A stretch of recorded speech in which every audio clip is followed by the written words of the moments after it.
a gente desceu numa avenida, tem uma banda tocando, acabaram de soltar fogos, fez muito barulho, a cara não gosta. E agora a gente vai atrás deles pra ver o que acontece. Vou mostrando pra vocês.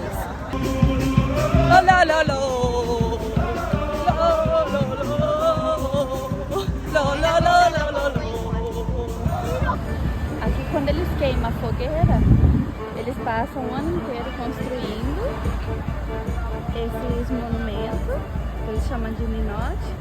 Aí quando eles vão queimar a fogueira, é isso que eles queimam. Aqui tem esse e aqui tem esse, que é super bonito também.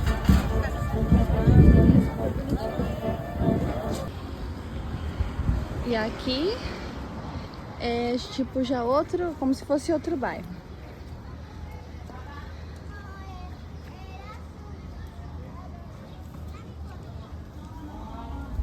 Alancatópolis.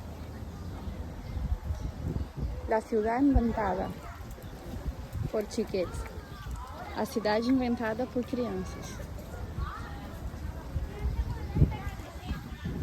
Bem bonito também.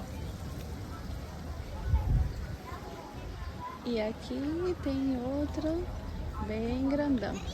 Elas ainda não tá, tipo, acho que totalmente montada.